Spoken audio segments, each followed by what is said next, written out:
Dari Paulus yang oleh kehendak Allah dipanggil menjadi Rasul Kristus Yesus, dan dari Sostenes, saudara kita, kepada jemaat Allah di Korintus, yaitu mereka yang dikuduskan dalam Kristus Yesus dan yang dipanggil menjadi orang-orang kudus, dengan semua orang di segala tempat yang berseru kepada nama Tuhan kita Yesus Kristus, yaitu Tuhan mereka dan Tuhan kita.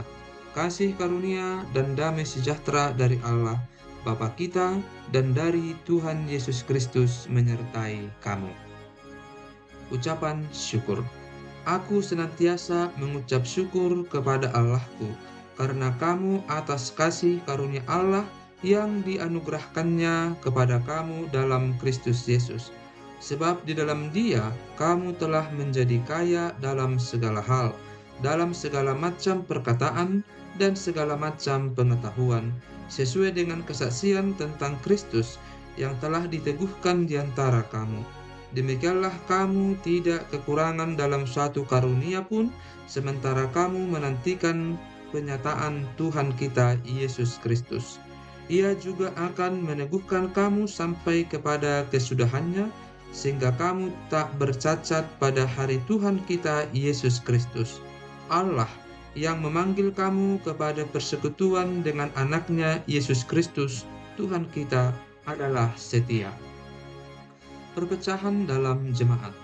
Tetapi aku menasihatkan kamu, saudara-saudara, demi nama Tuhan kita Yesus Kristus, supaya kamu seia sekata dan jangan ada perpecahan di antara kamu, tetapi sebaliknya supaya kamu erat bersatu dan sehati sepikir. Sebab, saudara-saudaraku, aku telah diberitahukan oleh orang-orang dari keluarga Chloe tentang kamu, bahwa ada perselisihan di antara kamu. Yang aku maksudkan ialah bahwa kamu masing-masing berkata, "Aku dari golongan Paulus," atau "Aku dari golongan Apolos," atau "Aku dari golongan Kefas," atau "Aku dari golongan Kristus." Adakah Kristus terbagi-bagi? Adakah Paulus disalibkan karena kamu? Atau adakah kamu dibaptis dalam nama Paulus? Aku mengucap syukur bahwa tidak ada seorang pun juga di antara kamu yang aku baptis selain Kristus dan Gaius, sehingga tidak ada orang yang dapat mengatakan bahwa kamu dibaptis dalam namaku. Juga keluarga Stefanus aku yang membaptisnya, kecuali mereka aku tidak tahu, entahkah ada lagi orang yang aku baptis. Sebab Kristus mengutus aku bukan untuk membaptis, tetapi untuk memberitakan Injil, dan itu pun bukan dengan hikmat perkataan, supaya salib Kristus jangan menjadi sia-sia. Hikmat Allah dan hikmat manusia. Sebab pemberitaan tentang salib memang adalah kebodohan bagi mereka yang akan binasa, tetapi bagi kita yang diselamatkan pemberitaan itu adalah kekuatan Allah. Karena ada tertulis, "Aku akan membinasakan hikmat orang-orang berhikmat, dan kearifan orang-orang bijak akan kulenyapkan." Di manakah orang yang berhikmat? Di manakah ahli Taurat? Di manakah pembantah dari dunia ini? Bukankah Allah telah membuat hikmat dunia ini menjadi kebodohan? Oleh karena dunia dalam hikmat Allah tidak mengenal Allah oleh hikmatnya, maka Allah berkenan menyelamatkan mereka yang percaya oleh kebodohan pemberitaan Injil. Orang-orang Yahudi menghendaki tanda dan orang-orang Yunani mencari hikmat, tetapi kami memberitakan Kristus yang disalibkan, untuk orang-orang Yahudi suatu batu sandungan, dan untuk orang-orang bukan Yahudi suatu kebodohan. Tetapi untuk mereka yang dipanggil, baik orang Yahudi maupun orang bukan Yahudi, Kristus adalah kekuatan Allah dan hikmat Allah. Sebab yang bodoh dari Allah lebih besar hikmatnya daripada manusia, dan yang lemah dari Allah lebih kuat daripada manusia. Ingat saja, saudara-saudara, bagaimana keadaan kamu ketika kamu dipanggil. Menurut ukuran manusia, tidak banyak orang yang bijak, tidak banyak orang yang berpengaruh, tidak banyak orang yang terpandang. Tetapi apa yang bodoh bagi dunia, dipilih Allah untuk memalukan orang-orang yang berhikmat, dan apa yang lemah bagi dunia, dipilih Allah untuk memalukan apa yang kuat dan apa yang tidak terpandang dan yang hina bagi dunia, dipilih Allah. Bahkan apa yang tidak berarti, dipilih Allah untuk meniadakan apa yang berarti, supaya jangan ada seorang manusia pun yang memegahkan diri di hadapan Allah. Tetapi oleh Dia, kamu berada dalam Kristus Yesus, yang oleh Allah telah menjadi hikmat bagi kita. Ia membenarkan dan menguduskan dan menebus kita. Karena itu seperti ada tertulis, barang siapa yang bermegah, hendaklah ia bermegah di dalam Tuhan. Demikianlah pula, ketika aku datang kepadamu, saudara-saudara, aku tidak datang dengan kata-kata yang indah atau dengan hikmat untuk menyampaikan kesaksian Allah kepada kamu. Sebab aku telah memutuskan untuk tidak mengetahui apa-apa di antara kamu selain Yesus Kristus, yaitu Dia yang disalibkan. Aku juga telah datang kepadamu dalam kelemahan dan dengan sangat takut dan gentar. Baik perkataanku maupun pemberitaanku tidak kusampaikan dengan kata-kata hikmat yang meyakinkan, tetapi dengan keyakinan akan kekuatan roh, supaya iman kamu jangan bergantung pada hikmat manusia, tetapi pada kekuatan Allah. Hikmat yang benar. Sungguh pun demikian kamu memberitakan hikmat di kalangan mereka yang telah matang, yaitu hikmat yang bukan dari dunia ini, dan yang bukan dari penguasa-penguasa dunia ini, yaitu penguasa-penguasa yang akan ditiadakan. Tetapi yang kami beritakan ialah hikmat Allah yang tersembunyi dan rahasia, yang sebelum dunia dijadikan, telah disediakan Allah bagi kemuliaan kita. Tidak ada dari penguasa dunia ini yang mengenalnya, sebab kalau sekiranya mereka mengenalnya, mereka tidak menyalibkan Tuhan yang mulia. Tetapi seperti ada tertulis, apa yang tidak pernah dilihat oleh mata, dan tidak pernah didengar oleh telinga, dan yang tidak pernah timbul di dalam hati manusia, semua yang disediakan Allah untuk mereka yang mengasihi Dia. Karena kepada kita, Allah telah menyatakannya oleh Roh, sebab Roh menyelidiki segala sesuatu, bahkan hal-hal yang tersembunyi dalam diri Allah. Siapa gerangan di antara manusia yang tahu apa yang terdapat di dalam diri manusia selain roh manusia sendiri yang ada di dalam dia?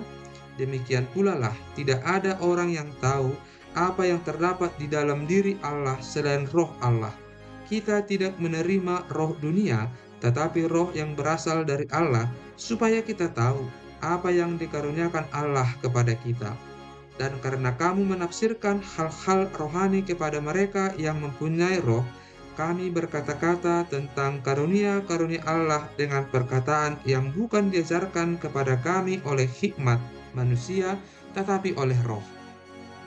Tetapi manusia duniawi tidak menerima apa yang berasal dari roh Allah, karena hal itu baginya adalah suatu kebodohan, dan ia tidak dapat memahaminya, sebab hal itu hanya dapat dinilai secara rohani. Tetapi manusia rohani menilai segala sesuatu, tetapi ia sendiri tidak dinilai oleh orang lain. Sebab, siapakah yang mengetahui pikiran Tuhan, sehingga ia dapat menasihati dia? Tetapi kami memiliki pikiran Kristus. Perselisihan.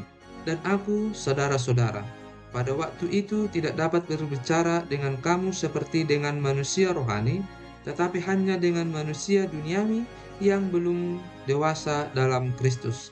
Susulah yang kuberikan kepadamu, bukanlah makanan keras, sebab kamu belum dapat menerimanya, dan sekarang pun kamu belum dapat menerimanya, karena kamu masih manusia duniawi. Sebab, jika di antara kamu ada iri hati dan perselisihan, bukankah hal itu menunjukkan bahwa kamu manusia duniawi dan bahwa kamu hidup secara manusiawi? Karena jika yang seorang berkata, aku dari golongan Paulus, dan yang lain berkata, aku dari golongan Apolos, bukankah hal itu menunjukkan bahwa kamu manusia duniawi yang bukan rohani? Jadi, apakah Apolos? Apakah Paulus? Pelayan-pelayan Tuhan yang olehnya kamu menjadi percaya, masing-masing menurut jalan yang diberikan Tuhan kepadanya. Aku menanam, Apolos menyiram, tetapi Allah yang memberi pertumbuhan. Karena itu, yang penting bukanlah yang menanam atau yang menyiram, melainkan Allah yang memberi pertumbuhan. Baik yang menanam maupun yang menyiram adalah sama, dan masing-masing akan menerima upahnya sesuai dengan pekerjaannya sendiri. Karena kami adalah kawan sekerja Allah, kamu adalah ladang Allah, bangunan Allah, dasar dan bangunan. Sesuai dengan kasih karunia Allah yang dianugerahkan kepadaku, aku sebagai seorang ahli bangunan yang cakap telah meletakkan dasar, dan orang lain membangun terus di atasnya. Tetapi tiap-tiap orang harus memperhatikan bagaimana ia harus membangun di atasnya. Karena tidak ada seorang pun yang dapat meletakkan dasar lain daripada dasar yang telah diletakkan, yaitu Yesus Kristus. Entahkah orang membangun di atas dasar ini dengan emas, perak, batu permata, kayu, rumput kering, atau jerami. Sekali kelak pekerjaan masing-masing orang akan nampak, karena hari Tuhan akan menyatakannya, sebab ia akan nampak dengan api, dan bagaimana pekerjaan masing-masing orang akan diuji oleh api itu. Jika pekerjaan yang dibangun seseorang tahan uji, ia akan mendapat upah. Jika pekerjaannya terbakar, ia akan menderita kerugian, tetapi ia sendiri akan diselamatkan, tetapi seperti dari dalam api. Tidak tahukah kamu bahwa kamu adalah bait Allah dan bahwa roh Allah diam di dalam kamu? Jika ada orang yang membinasakan bait Allah, maka Allah akan membinasakan dia. Sebab bait Allah adalah kudus, dan bait Allah itu ialah kamu. Janganlah ada orang yang menipu dirinya sendiri. Jika ada di antara kamu yang menyangka dirinya berhikmat menurut dunia ini, biarlah ia menjadi bodoh, supaya ia berhikmat. Karena hikmat dunia ini adalah kebodohan bagi Allah, sebab ada tertulis, ia yang menangkap orang berhikmat dalam kecerdikannya. Dan di tempat lain, Tuhan mengetahui rancangan-rancangan orang berhikmat, sesungguhnya semuanya sia-sia belaka. Karena itu, janganlah ada orang yang memegahkan dirinya atas manusia, sebab segala sesuatu adalah milikmu. Baik Paulus, Apolos maupun Kepas, baik dunia, hidup maupun mati, baik waktu sekarang maupun waktu yang akan datang, semuanya kamu punya. Tetapi kamu adalah milik Kristus, dan Kristus adalah milik Allah. Tuhan adalah satu-satunya hakim. Demikianlah hendaknya orang memandang kami sebagai hamba-hamba Kristus yang kepadanya dipercayakan rahasia Allah, yang akhirnya dituntut dari pelayan-pelayan yang demikian ialah bahwa mereka ternyata dapat dipercayai. Bagiku sedikit sekali artinya, entahkah aku dihakimi oleh kamu atau oleh suatu pengadilan manusia. Malahan diriku sendiri pun tidak kuhakimi.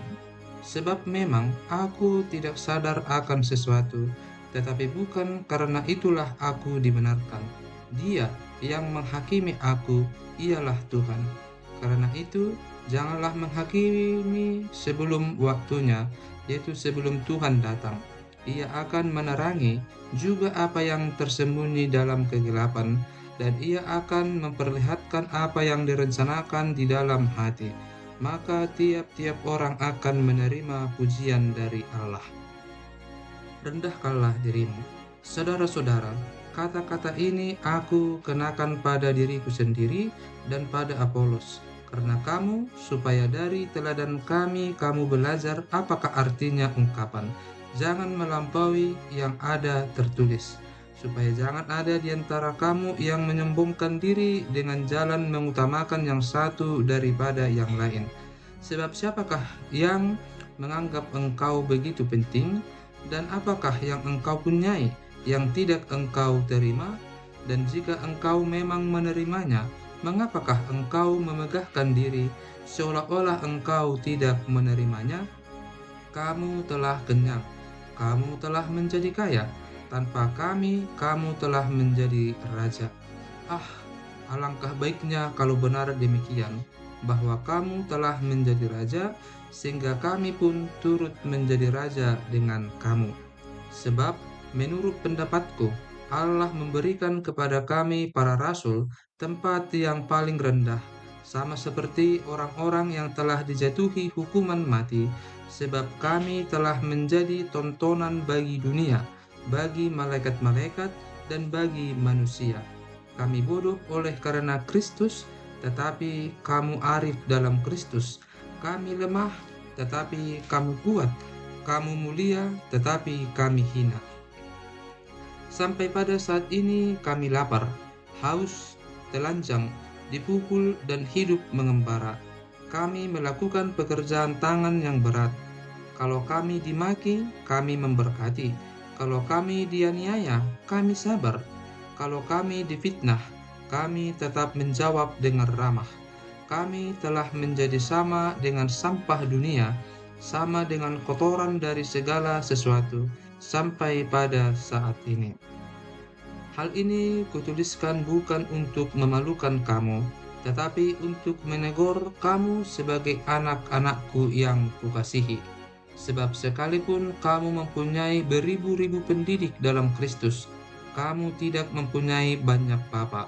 Karena akulah yang dalam Kristus Yesus telah menjadi bapamu oleh Injil yang kuberitakan kepadamu. Sebab itu aku menasihatkan kamu, turutilah teladanku. Justru itulah sebabnya aku mengirimkan kepadamu Timotius, yang adalah anakku yang kekasih dan yang setia dalam Tuhan. Ia akan memperingatkan kamu akan hidup yang kuturuti dalam Kristus Yesus, seperti yang kuajarkan di mana-mana dalam setiap jemaat. Tetapi ada beberapa orang yang menjadi sombong karena mereka menyangka bahwa aku tidak akan datang lagi kepadamu. Tetapi aku akan segera datang kepadamu kalau Tuhan menghendakinya. Maka aku akan tahu bukan tentang perkataan orang-orang yang sombong itu, tetapi tentang kekuatan mereka. Sebab kerajaan Allah bukan terdiri dari perkataan, tetapi dari kuasa. Apakah yang kamu kehendaki? Haruskah aku datang kepadamu dengan cambuk atau dengan kasih dan dengan hati yang lemah lembut?